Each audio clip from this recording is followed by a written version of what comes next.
expect a massive plunge in sales for the Switch. just so you're tracking.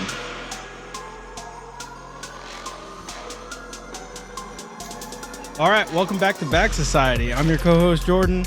My other co-host Scott couldn't make it, but we also have the third one. Yeah, Chris is here, baby. Chris is here, finally. So we're on chapter 5 of Rich Dad, Poor Dad, how the rich invent money. So personally, I felt a little attacked on that chapter, mostly because like I don't really have those. Laugh all you want, but I didn't really have those assets he was talking about. Like it was like one part of the chapter where he was talking about how he kept flipping houses for more. Like he started off with that gingerbread house in Oregon, and then he moved up to another like apartment building, and then moved up to another apartment building in Arizona. And I was like, oh my God, this is the stuff I wish I was doing earlier. Yeah, it's, I wonder like how much of it is like exaggerated though. I'm actually kind of in the process of doing this right now. Okay. Right. And he talks about in the previous chapter, like he's using that 1031 exchange, right? And like rolling. I mean, but the thing is, you got to have the capital to even buy the first one. Right. That's step one. Right. And that's the part he never really goes into is like, how do you get to step one? Yeah. Cause he got that first house for like $20,000 and that's not happening. Yeah. But it was also like how many years ago? You know what I mean? Right. Like if you find a $20,000 house, you got to put another $80,000 into it, just to even get it like livable. I mean, I see where he's going. Like he's like, like use this money that, he calls it like inventing money or creating money. Right. Right. And so you're like building this appreciation in these properties. Like he makes it seem like it, he's flipping these things, but really it's over years. It is over years.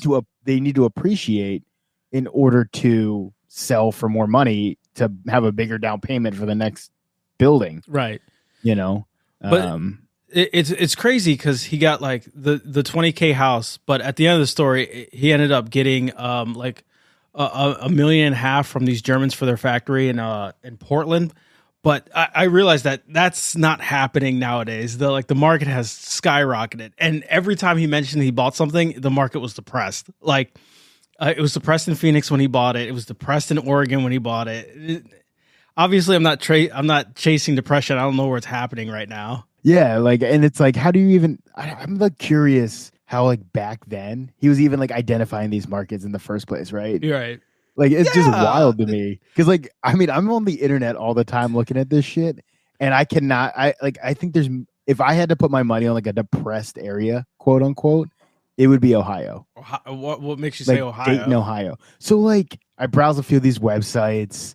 And I'm looking at, like, off-market deals or, like, investment deals. And holy shit, dude. Outside of, like, Baltimore, which is a lot of, like, fixer-uppers. And, there's some gentrification going on there. But, like, Ohio is, like, I mean, just think about it. It used to be this manufacturing, similar to Michigan. Like, a lot of, like, industrial, white-collar jobs that all kind of went to China.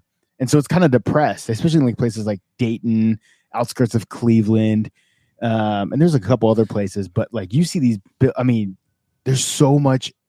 Oh my God. To me, when I think of Ohio, I think of inventory. There's so much inventory. Okay. Yeah. I mean, like when you look up like how many things were found in Ohio, it was a lot. Yeah. Like Ohio, for a state that doesn't have like a state emblem, it's crazy how much they've done for the United States. Yeah. I mean, and think about it, dude. Anytime you watch a movie and they come from like a working class background, they're always from like Ohio or some shit like that. You know what I mean? It's like some like small Tommy town Boy. Ohio. Yeah. Yeah, Callahan. Yeah. Or I think it was Ohio. I can't remember. But like, a lot of it's like, it's that real like center.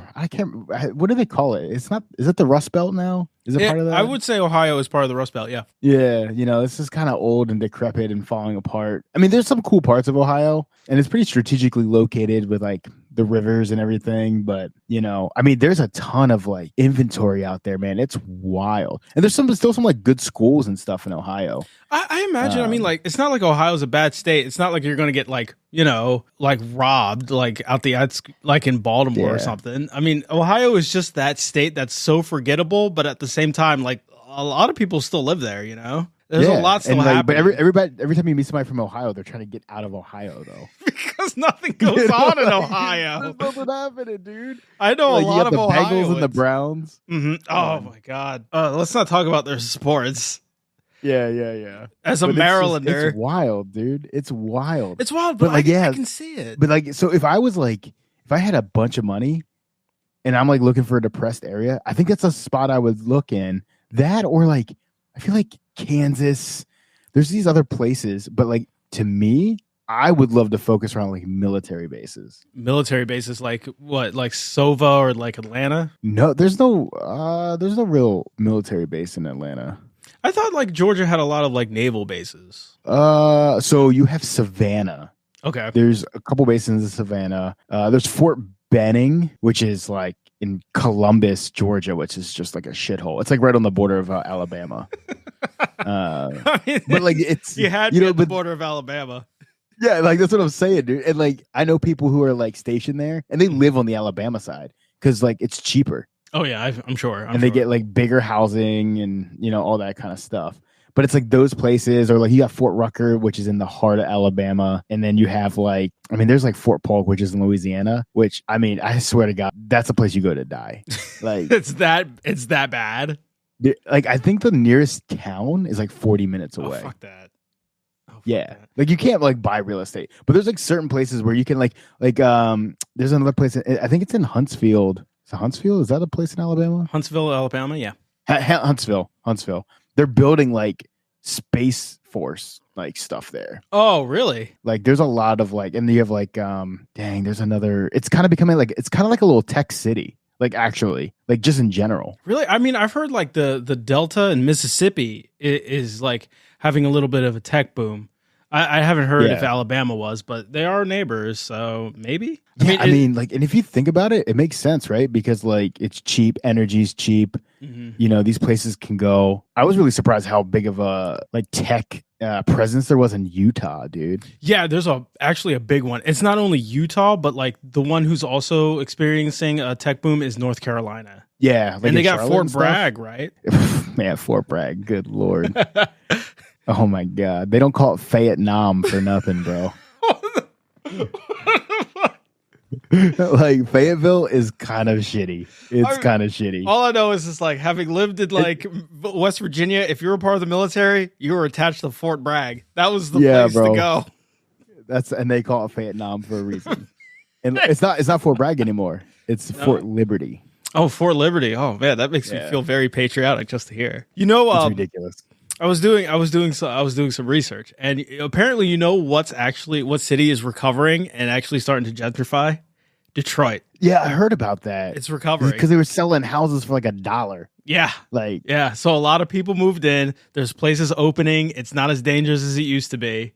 It's apparently it's a hot market right now. Detroit would be kind of cool. I mean, like, I think it was like Lucid or one of those EV companies or Rivian. They bought like a factory, I think, in Detroit, like an old Ford or GM factory. I can't remember, but the only thing I know is that Michigan is like the Florida to Midwesterners. Everyone vacations. Yeah. Everyone goes to Michigan. It's pure Michigan. There's like the 4-town people like to go on like holidays and stuff like that. Everyone goes to Michigan around here. If you're from, the tri-state area, Michigan is where you go for vacation. You go to the lake, you go to everywhere. It's such a popular state to go to that I'm not surprised eventually Detroit would be recovered, Yeah, but like what part of Michigan? I guess I don't understand. Like what's in Michigan? Michigan has a lot of theme parks. They have a lot of like themed towns, like the Ford town they have. It's basically when Henry Ford lived there, he brought a lot of like old like houses, like Thomas Edison's house, stuff like. No, this is before like that, and like this is after that, and after Fordlandia, that debacle in South America. No, he would like buy like Thomas Edison's house, Tesla's house, and he would move them over to this like Ford town he had in Michigan, and it's like a spectacle. Like they go all out for Christmas and stuff like that. Ironically, they have a lot of Germans. Yeah, shocker. But like Michigan is a real like hot spot. I mean, normally when I think of Michigan, I think like their greatest export is Kid Rock or something. But apparently they still have quite a bit of manufacturing, just not in the city of Detroit. But apparently that's changing. Yeah, because I think like Dearborn, Michigan's a pretty big spot, right? Like, yeah, that's a big spot. Yeah, I don't know, man. I just don't know too much about the Midwest. I wouldn't be surprised if Detroit kind of like a resurgence. I mean, because there's infrastructure there. I mean, it's kind of broken down, but you could probably like snap up some like old warehouses and factories and repurpose them. I'm pretty sure like Rivian or somebody did that. Like once Austin becomes too expensive, like where are you gonna go? You're gonna go to Detroit. Oh my god, it kind of makes sense. People already talk about Austin falling apart. I'm hearing that all the time. But like I'm like on real estate TikTok and they're saying like, oh, you want to buy this mega house for $225,000 and it's always outside of Dallas for some reason. Dude, Dallas, yeah, there's a lot of stuff outside. Dallas is massive. Yeah. Like I drove through there one time. Dude, we stopped at this dope little restaurant we just like found and it was actually amazing. Was it barbecue? But it was like yeah, kind of. They had barbecue. I don't know, it was kind of like this interesting little spot. I don't know. Please tell me it was Buc-ee's. It was what? Please tell me it was Buc-ee's. No, it was not. Oh man, that's just so I think it was called like Kenny's or something like that. Kenny's close. I was close. You're close. Like that's why I was like kind of like, what the fuck? But it was huge, man. And like I can see the attraction. It was like really clean. It was like nice, flat, but it's massive, right? Because like Fort Worth and Dallas have kind of combined. Yeah. But like the outskirts, I mean, it's just growing. It's huge. It's really big. Like it's a spot I would like to go back to again. Is like Dallas. Oh yeah, a lot of people are moving to Dallas, especially from like the upper Midwest, like from Illinois and Missouri. They're moving down to Texas, especially like the Dallas Fort Worth area. It's like basically what Las Vegas was in 2010. Like it just keeps expanding. Yeah. I mean, I would buy some real estate down there. I will admit I wouldn't live down there. You have to really get used to the flatland. It's just not the same. I mean, I'd move to dude. No state income tax. Come on, bro. They get their tax somehow. Things are cheaper and bigger in Texas. All right. Oh okay, Hank. I mean, it's pretty cool, man. There's a lot of stuff to do. There's a lot of stuff to do down there too. I've been to Austin once, and there was a lot of stuff to do, but I don't know about Dallas. I mean, Dallas is. I mean, you got the Cowboys. You got a whole bunch of stuff out there, though. Like it's like a legit like metropolis. It's pretty cool. It's a cool spot. And then like I've been to San Antonio. San Antonio is like interesting because it's way more like Mexican influence, because the Alamo and stuff is there. Well, the border is like right there too. It's not that close. It's not like El Paso. El Paso is like on the border. Okay, maybe I'm thinking of El Paso. El Paso is like on the border with Juarez. Like I drove through El Paso and you like look to your right and it was Juarez and you look to your left and it was like McDonald's, bro. It was wild. Big stark difference. It was nuts. And I was just like, holy shit. Like there was definitely like drug smugglers probably looking back at me. It was wild. It was probably, yeah, like that McDonald's is probably like El Polo Hermanos from Breaking Bad. Yeah. Old Gus Fring. Oh, Gus Fring, yeah. There we go. So I like how he going back to Rich Dad Poor Dad, I liked how he went back and told us about his experience with real estate because I've been so interested in it lately. But at the same time, I felt bad on the chapter because I don't have like any assets in it really. And most of my assets come from the stock market, but he said like he used real estate as the base and stock market was like him and his wife's retirement fund, But I see that more, the stock market, as my base right now because that's where a lot of my capital comes from. I always wanted to get something a little more solid because it'd be nice to like trade something more tangible for a big profit besides just the stock itself, And like he said before, like compared to real estate, stock is a lot more volatile because like at any moment of the day, from a hand gesture, from someone just buying, from someone just selling, or from like a whale, that can make and break you so quickly. Yeah, dude. I mean, literally, the Fed says one word and like the market can crash or it can just spike. Exactly. It's wild. Exactly. But like real estate's one of those weird things too, because like, oh man, I heard this I think maybe it was did I hear it from this book? Or I might have been hearing it where like it's not about timing the market, it's about time in the market. Which is a great like kind of little quip, right? So like you're never gonna find a great time to buy. Unless you're like are just like you use your time that you've been in the market to identify those like opportunities because you've been in it for so long. And like, it might be good now.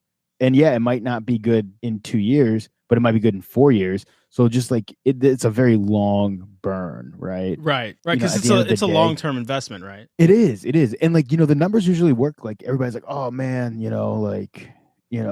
prices are so high. But like to me, if the math works and I can be profitable, because yeah, housing prices are more expensive. Interest is more expensive, but rents are up too. Right.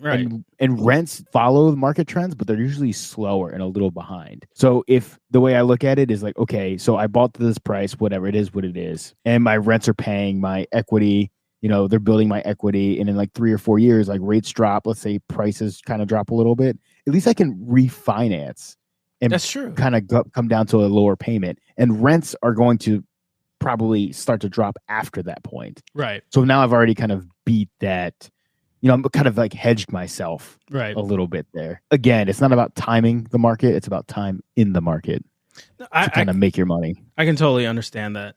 Like for the stock market, I'm usually like a hold person. So maybe I'll go down with it. Maybe I'll go up with it. Usually so far I've been lucky. I've been going up with it like every time. Like I want to say last time I looked, which was a week ago, I am up about $2. I'm doing all right. So I'm pretty proud with myself, but I mean, so like you talked about like dividend stocks, right? That's your kind of play. Yeah. So you're not looking for the value of the stock itself, right? You're looking for that payout. Are you typically in like quarterly disbursements, monthly disbursements? Like what stocks are you looking at? Quarterly or are you in like are you in like more of the funds? Or are you buying individual dividend stocks? I'm buying individual dividend stocks. Mostly like just 2 weeks ago, I bought a bunch of like Nintendo. They have like a 3% return. And also a whole bunch in Western Union. We'll see how that goes with the banks and stuff like that. But they have like a 6%. And I was really tempted with that. And looking at their like charts from the past like 5-10 years, they've been pretty solid. So I'm hoping that, I can keep that long term. Nintendo too, and not to mention they have like the new Zelda games coming out, so I'm hoping I get like a nice bump from that at least. Yeah, but did you see what they just said today? How they believe that I think it was today. It was like Nintendo. They said that they believe that the demand for the Switch has peaked and they're past it, and to expect a massive plunge in sales for the Switch. just so you're tracking. They're coming out with a new console soon, right? I mean, like the Switch has been out for a while. I'll just let you know what they said, dude. Look, I haven't seen a plunge yet. I mean, no, I don't want to check it, but I haven't seen a plunge yet. But I'm hoping for the best. Like, I think it's with their next quarterly earnings. They were like pretty much like prepping the market. Okay, luckily that's not where the bulk of my diversity is. I mostly the rest are like. Yeah, like Prudential, Nationwide. Do you reinvest your dividends automatically, or do you I haven't like, cashed hold out. them? The only thing I've ever cashed out on was Dogecoin. Got you. Have you ever invested in any REITs? I don't even know what that is. The real estate investment. Well, I don't know what the T stands for. So I have some REIT, and like so they'll pay out monthly dividends, and I also I'm pretty sure it's a REIT right now. Like I just got paid a dividend literally a couple minutes ago. And yeah, like it's pretty decent. Like the stock, it's like trading at like 950-ish. Whatever. Oh, let's go. I love stock that's around 950-ish actually. But it's so it pays out like 12 cents a month for each share, which is like $1.44, which is like a 15% return. Year over the year. And so I got like 800 or 900 shares. So I just got like $81, just reinvested. Boom, every month. Boom. You know what I mean? See, it's almost 9 shares a month. So it's called REIT, huh? Yeah. So REIT is like the type of share. I after this, I can send you the ticker. Sure thing. And then I even have like some like fixed income. But so I bought it on Robinhood, and then they stopped allowing you to buy it. I can only sell it now, but I can still get my dividends. I don't know why. And I think it was like a Vanguard fixed income, but like aggressive. But it pays a decent dividend. It's about the same. I think. I mean, Vanguard's a good stock to have, and they're too big to fail. Yeah, they're never going down, dude. There's so many retirement funds are like if Vanguard goes down, this country is like we're fucked. we're screwed so much.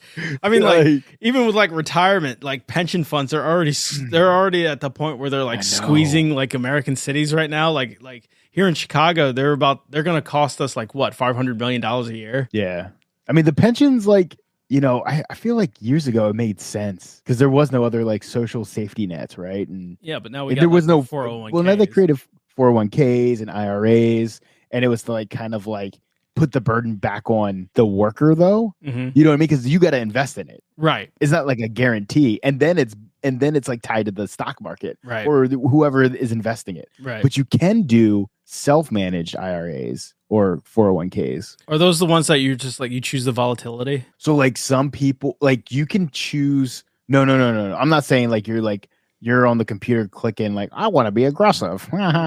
It's like you can get a group of people together and like pool your money and buy property. Oh, that's actually not bad. And then like, whatever it makes, it like reinvests into the fund. And then as your cash grows, you can buy like another property. Okay. But you're still like under the same. I don't know too much. I know a couple people who do it, but I've never really looked too deep into it. What's this called again?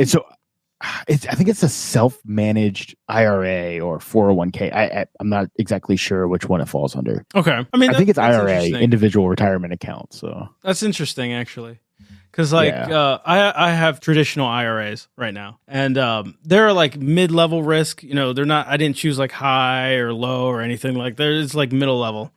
And so far they've been making okay money, but I feel like at like, almost pretty much at 33, I need to be a little more aggressive on my retirement. Yeah. Like, so for me, I got mine and it's like, it's done pretty decent. Right. Mm-hmm. And then the wife, she's got hers, and I made hers like, cause hers has more money in it. Cause she was getting matched from like day one, where I just started getting matched recently. Okay. So like hers is a little bit more conservative and mine's a lot more aggressive because it's like a little bit smaller. So I'm like a little more comfortable kind of leaning into it. So like sense. A lot of small cap, I kind of got rid of the individual, international fund, but like I'm not looking at any like bonds or anything like that. It's very much in the market. Right. That's not bad. If I was like younger, like when I was like 22, 23, then I probably would have been like a more high risk when it comes to my IRAs, but not so much now. I don't know. There's been like the tech layoffs and stuff like that. You just never know. And I don't really have any too much assets myself. But if anything, it's like almost like the best time to start like hedging and like buying. Yeah. What makes you say that? I mean, because if everything's like, there's a lot of tech layoffs and blah, blah, blah. Things are like a little more uncertain. Prices, I don't think stock market overall right now is down for the year. I mean, I bought a few shares in VIX. Yeah, you might as well. The volatility index. Hell yeah, dude. I just think like the economy's going to be on shaky footing for the next like year or two. Mm-hmm. But I think like if you invest now, I think you're just going to see a boom in like 4 or 5 years. That makes sense. I do. Like you got to ride the cycles. Let's say like there's about $10,000 that I'm willing to part with right now in my savings account, like 10 to 15. And I was like looking up like, oh, what's the best way to use $10,000? Where can I put that in? And there was like some sites were just like, why don't you just buy a website or something on flippa.com or what was it? Invest in like a real estate portfolio or something like that. But I'm like trying to consider because I've waited too long not to make moves. And Kiyosaki, Robert Kiyosaki was right. Like I've seen a couple opportunities pass by me, and I didn't take it because either A, I didn't have enough money, B, I was waiting for the right opportunity and I just didn't do it. I don't know. It's made me rethink of how I've approached things, and maybe I should be a little more aggressive than I've always been because I'm doing okay now, and like my job, like I make 6 digits, and that's pretty good for someone my age right now. And I don't know. I just don't feel as secure for the future as I should be. That's all. Yeah, and he talks about being creative, right? And like taking, I think he says like, I want to say it was more like calculated risks, right? Like you got to take the risk, but you got to like understand what you're kind of getting yourself into. I mean, honestly, like I always tell people the first rental property, like investment property, is the hardest, like hands down. That's the hardest trigger to pull. And then really it's hard. And then what's even harder though is buying the second one. Why the second one? Because like usually after the first one, right? Like you've gone through the headaches, you're like learning the game, like you're kind of figuring out like the lay of the land. Like, is this property manager good? Do they suck? If they suck, then your headaches are just more and more. And you're like, you know what? I'm good with this one. I don't want to deal with another one and have to balance these two. Right. But then like once you kind of move and you get that second one, you're like, okay, I can like manage my time. And then buying a third, it's like, okay, that's not too bad. Yeah. Right. Especially if you have like a decent team and you start to build your like management team and your real estate agent and your funding source. And the next thing you know, you got like 5 or 6, you know what I mean? So it's like the second time you just don't want to go through it all again, really? Yeah. It's just like, especially if you've had like because you're just learning so much. And unless you like really like move quickly, it's harder because if you just like hold it for like a year or two, you're like, we most of our time is spent doing stuff for it, like blah, blah, blah. Like it eats up time. It's a time suck. It's a money suck where you just don't see any value in a second one. Right. And then once you do buy the second one, it's like, oh, got a little bit more cash. I feel like it's kind of addicting at a point. Yeah, it can be because then you're like, oh man, like what if I just, take the cash from this one and reinvest it in this one, and this one's higher interest, and I pay this one down quicker. Like now we're trying to actually like for the first time we're gonna like sell. Like I was talking to my real estate agent. I was like, dude, I've bought multiple properties. I've never actually sold anything. Like this is actually new territory for me. I was like, that's wild. Was he shocked or surprised by any of this? No, not really. I mean, he's a good dude, like he was like, yeah, it's definitely different. He's like, you've been making moves, so that's good. But I'm like, hey, I want to do a 1031.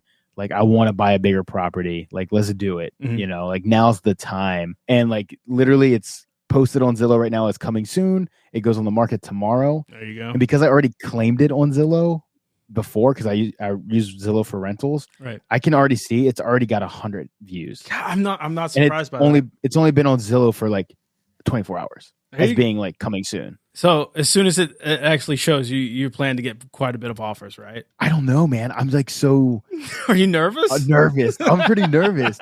Like I think we listed it at a good price. Where like honestly, if I just got asking price and it was like 2 days, like 48 to 72 hours in, and it was only asking price, I would just take it. Like really? I'm cool with the asking price right now. Mm-hmm. Because like when we bought it, like there was a chance where like that area is being redeveloped. We're like, hey, maybe in like 10 years, dude, like a developer's going to buy it out, right, tear it down. How much are they going to give us for it? But like, I don't know if I want to wait that long to make moves because I could buy another property or two, like roll into it and make way more than I would have made, cash wise or like passive wise, by just waiting it out. I totally hear that. And it's actually appreciated. And it's a condo, and condos don't usually appreciate that rapidly. It's only been 2 years, mm-hmm, and it's already appreciated like almost 40 grand.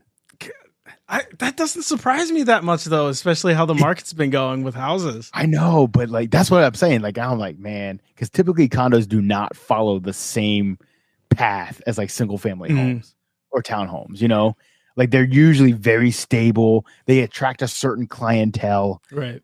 People who want like to own it but want low maintenance. And not a lot. And like condo fees can be prohibitively, expensive. Yes. Which keeps the value of the property down because right, people don't want to pay that. But like when I saw this one, I was like, I might have to just dump it and roll. I hear you. When you showed me that listing, I looked for other properties like around that price, and I found actually quite a few around that price, like between 1 and 200,000, and even some in the most expensive neighborhoods possible. Yeah. And I was seriously thinking about it because they were like, from a studio between one bedroom into like a studio, and they weren't that bad. They were just like $150,000 or something, like something I can afford. How much was the condo fee though? The condo fee was about $250. That's pretty cheap. That's not bad. What's included in it? There was one in Streeterville, and that had an indoor pool. It not only had an indoor pool, it had like a grill area, a patio, and because like Chicago is actually their rises are pretty famous for their amenities. Like Like the one I almost moved into had an indoor like virtual golf. Mm-hmm. I thought that would be pretty cool. But yeah, it comes with an indoor pool, a grilling area, a patio, like a high rise patio. Like once you go out there, you're like at the length of the high rises. Yeah. So, and it's right off Magnificent Mile, which is basically Chicago's Times Square. Gotcha. No, that'd be cool. I mean, if especially if the condo fee is like that cheap, like our condo fee was like right now it bumped up finally like $500, but it includes like electric, water, gas. Like the only thing that somebody has to pay is like internet or cable. Mm-hmm. That's it, right? And then it's got other amenities too. Like they got a gym, which actually looks decent. Mm-hmm. You know, like you said, I saw the pictures. Yeah, it's like legit. And it's like pretty nice. And it's like right by 395. Like it's easy to get into downtown, the Pentagon, like things like that. So it's in a good spot. Yeah, like a new college graduate that just got hired by the government or something. Yeah, and like literally right across the way, they tore down this old mall and they're building this massive new like hospital campus. It's going to be a few years before it's done, but it's going to be huge. Yeah. And I think once that thing is built, values are going to go up, and that's when the developer is they're going to try and come in before values go too high. Right. And like knock these buildings down, because like I think the buildings were like 1960s, like early 60s or something. You got some Brady Bunch houses. Yeah, dude, they're pretty old, but like they're fine. Like it's like, you know, we got it painted, and like they finally just uploaded the pictures last night, and it looks good, or today, and like they did a good job. Whoever that photographer was did a great job. I mean, that is their job, right? I mean, I would be disappointed if they didn't take good pictures, but at least you got that going. I hope you get a bunch of offers. So you're trying to stay within like the Baltimore area with your real estate right now? No, man. I've been like looking kind of everywhere, honestly. Like I want to stay somewhere where it's easier to manage. Mm-hmm. I totally get that. I know the area ish. Yeah. You know, like it feels weird buying in like Nashville or something like that, you know, where everything's going to be done remotely. Yeah. Cause like, when are you going to go there to visit? Yeah. Like, or I'm like, you know, FaceTiming with some like real estate agent, like, you know, or I got to find like an inspector to go out and trust that they're going to do a good job and not, you know, dick me around. You don't know anything about these people or how they do business in this area. Yeah. And I don't know the market either. Right. Right. But like, it's not out of the realm of possibility. Like I was also looking in like Nebraska, because like that's where Mary's family is. Okay. And like, so I could be like, hey, I need you guys to go like look at this and just give me your impression. You know what I mean? Or like, somebody. Hell of a lot easier when you know someone in the area. Yeah. So like, I'm definitely like cool with going outside of my comfort zone, but like, it's got to be the right deal. It's got to be like almost too good to pass up.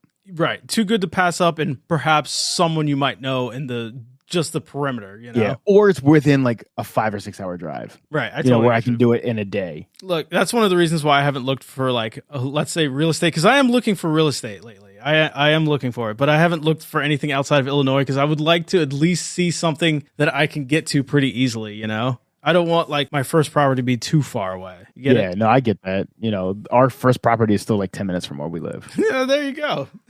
Like it's like easier, but like also like, you know, they expect things to get done because I just self-manage. And I'm like, hey, like I'll get to it when I get to it, but like unless it's like something really bad, right? Like I'm not coming over there to change a fucking light bulb like right now or something stupid. I mean, I wouldn't either. I would get someone for that. Yeah, or just I'll be like, no, you change. Well, actually, it's in their lease that they got to change their own light bulb. They got to change it. Oh, okay, good. Yeah. I've always changed mine. Yeah, exactly. I'm like, what, you know, but just bother you, man.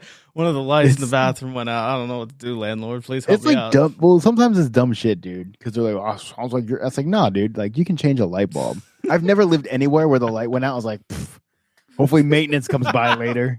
I gotta put in a maintenance ticket for this. Yeah, the freaking light bulb. Like, give me a break, bro. Dude, you know what? As long as I get that like passive income coming in, I'll deal with a tenant. I don't care. Yeah, that's what you say until you get like a really shitty tenant in there, and you're like, God damn, like dude, shut up. I had one friend who has like a few rental properties, and one of his tenants was like, he was a pretty big guy. He was a big guy. One of his things is he kept complaining that the apartment kept flooding. Like there must be a leak somewhere. It kept flooding. But it turns out this man would use the bathtub and he would fill it to the absolute brim and then jump in. What?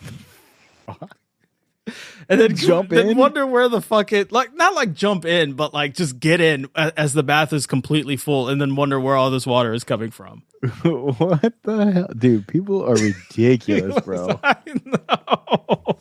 That is insane. You just wonder where their like awareness comes from. Like, do you have any, dude? Do you know what's happening? Are you here with us right now? That's hilarious. That's wild. Like, so the thing is, on our first property, it's like a townhome, and like we actually like have a leak that we cannot find the source of, and it comes and goes, which is really even more weird. But it's been kind of a headache, you know what I mean? Like having to deal with like luckily we got like a home warranty on it, so like they've sent out like plumbers a couple times and shit like that. But sometimes it's just like it can be like kind of draining just dealing with like the same problems over and over again. I imagine. So, I'm not excited for that part, especially like the general maintenance stuff like that, or the really hard ones like trying to find a leak or like a pipe burst or something like that. And one of the main problems here about getting like a house in this area is because there is a lot of houses around here and a lot of them are old. It's not like it's not like Denver or anything in California really, but yeah, pipes bursting because of our deep freeze here is a real problem. that's wild. Yeah, because it can get like, let's say in February, it can get like -40. That's nuts.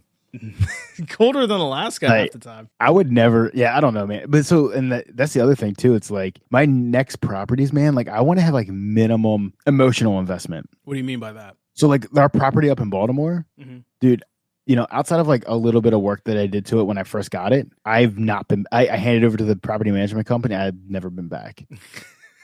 You know what I mean? Like I don't want to like deal with it. Like they are my intermediary, and unless something crazy happens, they just handle it. Like I told them, I was like, if it's under $500, just do it. I don't care. Like, let me know, and they'll send me pictures and stuff. But like, if it's more than 500, then I have to like, either I can get somebody else to quote it, or I just approve it. You know what I mean? And just like let them handle the rest. But like, it can be as hands off as you want it to be. Right. What would you say is your like yearly maintenance cost for these properties? I don't know. It kind of varies. I feel like 2 years ago we were like heavy maintenance, just for like randomly. But then last year it wasn't that bad. I think it probably is between like $1,000 to a couple $1,000s a year. That's not so bad at all. Yeah, it just depends, man. Because like anyone who's like rented or owned a house, they know that maintenance costs can happen. Anything can happen. Like here, of course, like pipe bursts and stuff like that. When I was when I was reading the book, he made it seem like it was really like a turnkey operation, really. Like yeah, right. Like you buy the house, it appreciates, you're good to go. You're done. You move on. Yeah, you move on. It's over. You did it. Congratulations, man. You are rich dad I think now. I want to know who the hell he had managing his properties, because there's no way he was self-managed. At least it doesn't seem like that. I mean, he didn't really talk about that. Really, it just seems like he just bought the property. He got paid and then he got out. Doesn't it kind of also seem like he's a silent investor potentially? I mean, yeah. I would say he's a silent where he's investor. very hands off and he's just like, here's the money, buy it. Okay, I think we should buy this one next. You know what I mean? And he's got either he's got a hell of a team around him where they manage the day in, day out, and he's the big picture money mover guy, which I would love to get to. Like, that would be sick. I mean, that would be nice, right? Right, where you got your little company, they're managing the properties, they're handling the maintenance and issues, and you're just like, all right, I'm going to sell this one, we'll buy this building. I'm hot shit and swinging dick right now. I'm just the big boss man, Yeah, like that'd be cool, but it seems so weird because he doesn't talk about you're right, like the day in, day out, like headache. He does make it seem like you buy this house, you hold it for a couple years, and then you sell it, and then you buy a new one. Yeah. And that's pretty much how you like get money. That's how you invent money. It reminds me of when we were talking about like all those like rich kids who are like, how I save like $500,000 a year or something, and yeah, I know. it's like they forget to tell you like step one is like have your parents give you like 500 grand and then you start investing. Yeah. My parents paid off my student loans while I worked for their company. I worked so hard, I became junior executive. I'm a junior executive at 27. 27. It's just like my advice to everybody: work hard. If I can do it, you can too. Yeah, and save all your money. Have your parents buy your house and your car. Right. And the trust fund will pay for your bills. The article is just like, if I can do it, anyone can. Like my first step was like my parents gifted me a home for my wedding, Yeah. and we just rented it out. You can Yeah, do like, that why too. wouldn't we? And then we bought our own home. Like that's it kind of has that feel to it a little bit though, doesn't it? It does. Like there was no really like, and I get it. The book is more of an overview than more of an in-depth thing, like just to get the idea, the ball rolling, to get you to think. But it was just like he really made it seem like it was the most turnkey operation possible. And I can understand because like before we read the book, I was looking at like the reviews or what people were thinking about it, like what's it, and apparently a lot of people when that book came out like just abandoned their life, abandoned their job, tried to get into this stuff, and just fell flat in their face. Yeah, because he doesn't tell you where to start. Really, what he's trying to preach is like you need to be fiscally intelligent, right? Financially, and like Right. you know, like there is a big gap in society where people aren't fiscally smart. And that's true. I mean, like this is nothing we're being taught in like school. I don't remember getting taught this. But like this almost seems like a book that you should pick up when you're in ninth grade. You know, not when you're 39. You know what I'm saying? Because he's also like he tells you how he got there, but he doesn't. Well, he tells you why he got to where he is. He doesn't tell you how, really. Mm-hmm. Right? Like, was the rich dad also like his backer in the beginning? Because it kind of feels that way, doesn't it? Yeah, that's something I actually didn't think about. Because it almost seems sense, like right? his dad. Yeah, because you have to raise capital, right? Yeah, like you know, you go from like making nickels in your garage to buying a house. It doesn't make sense. Mm-hmm. He does say like he worked for it was him, right? He worked for Xerox or something like that. He worked for Xerox, and he was also like a pilot in the Marines. Yeah, so he like did some stuff, it sounds like, but like, and he made some money, right? And he's like, oh, you know, then I bought this, and they thought I got my Porsche from all my commissions, but really I was buying, you know, and like maybe, but like I feel like there is something else. There's gaps, basically, is what you're saying. Yeah. I hear it, and look, it made me want to, you know, diversify my portfolio, right? Like not just stocks, but also real estate. And I get that it's supposed to get the ball rolling, but like. Oh, I was jogging in Oregon, and there was just like and the economy's depressed, and I just bought a home for $20K. Yeah, that's the kind of stuff too that like gets people like, well, I can do that. You know, like, that could happen to me. They buy like this like house in the midst of the collapse of Detroit or something. Yeah, you know, or you're like, yeah, like the bubble's bursting, you don't see it. You buy this shit house and nobody's there to rent it. You know what I mean? Like, that can totally happen, man. Because he got lucky. Like the Oregon house was just when California started moving up to the Pacific Northwest, and he got lucky. But he did mention like in between the lines, like, oh, we waited like so and so many years before that really happened. But it was always just a profit, and it's just, oh my god, I would love to happen to me, but I don't know where to look, and I'm not going to just pretend to get lucky through jogging, and I'm going to find something that's an incredible value, and I'm going to get 10,000 below asking. Jogging, that's why. Look, my lungs aren't what they used to be. Yeah, I'm sure. Because you've taken such good care of them, you know? Like, look, my body is a temple. Yeah, that's what I tell myself, too. Maybe I should But like, yeah, it's just, dude, it is wild. And that's the kind of crap. Like, dude, like I'm about to start looking in Detroit tonight. Like, honestly, like that's the kind of stuff though, where I think Baltimore's an interesting place. I think Detroit's an interesting place. Has Baltimore changed at all? Because last time I went to like downtown Baltimore, like I think it was like 3 years ago, it looked like shit. No, it still looks a lot like shit. But I don't know, like certain areas are starting to kind of like, I hate saying it over and over, but like gentrify a little bit. Mm-hmm. But there's a huge push to like gut and rehab these like older row homes. Like not make them super nice, but like cool. I can imagine. I mean, Baltimore's a very historical town. We have a lot of history there. I know like East Baltimore's not so bad. Like Fells Point's probably still hopping to this day, right? Yeah, Fells Point's like pretty nice. You know, I try to look around there. Fed Hill's kind of going up and down a little bit here and there. Mm. But like there's potential there. And there's a lot of investors in the market. You know, like, you know, my dad's doing a lot of the more private money stuff now, and he's just slammed all the time with like people trying to get funding. Really? And for Baltimore? Yeah. That's actually nice. Because, you know, man, I look at Baltimore with like nostalgia, and I'd like to see it revitalized. Because like I said, last time I went there, it looked like shit. I went to Lexington Market, and that was that's even more shitty. Yeah. I couldn't believe how shitty that looked. Pretty sure they shut it down. They did for renovations that probably will never happen. Yeah, renovations. They had like rats. I think there and was shit. some. Yeah, there was some really bad shit happening in Lexington Market. Yeah, I know, I was there. It looked terrible. Yeah. I'm hoping for the best, but I've also been looking in Detroit, and there is some better areas than people think. Like a lot of the shitty areas, like where you see like the very mediatized like pictures of decaying urban infrastructure, that is largely contained to like the south and like a little bit of the west, but like the north and east side, it's fine. It looks good. Yeah. So I think I'm gonna poke around there a little bit and kind of look, because like, dude, when we sell this property, this is the only shitty part about the 1031, dude. We have 45 days to identify our next property.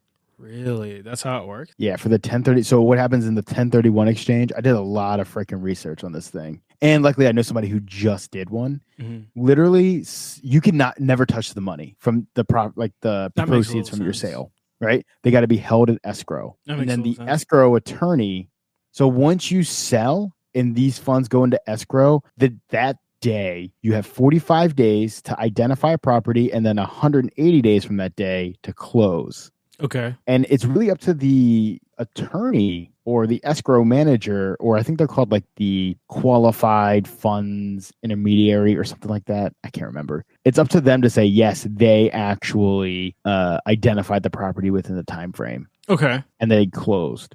But yeah, so like once you close, man, your clock starts ticking and you got 45 days. I'm thinking about it, and that makes a lot of sense, because you're trying to It also puts pressure on you, right? No, like, I'm sure it does. I'm sure it does.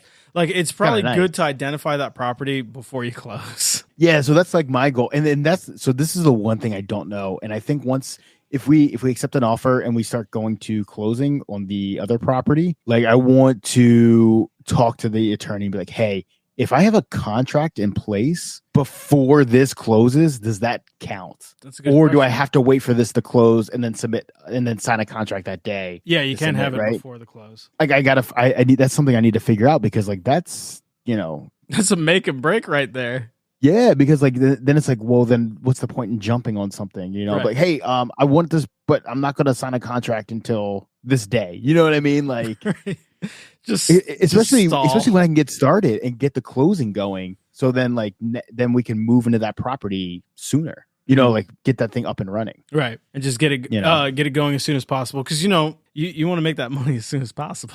Yeah, and I want that money like spent. I want to go. This is going to be a busy year for me anyway. So I hear you. I got shit. I got limited time frame to like make shit happen. I get it. I get you, man. All right, that's all the time we have today. Thanks so much for tuning in to Back Society. This is Jordan signing off. Yeah, this is Chris, guys. Thanks for listening, guys.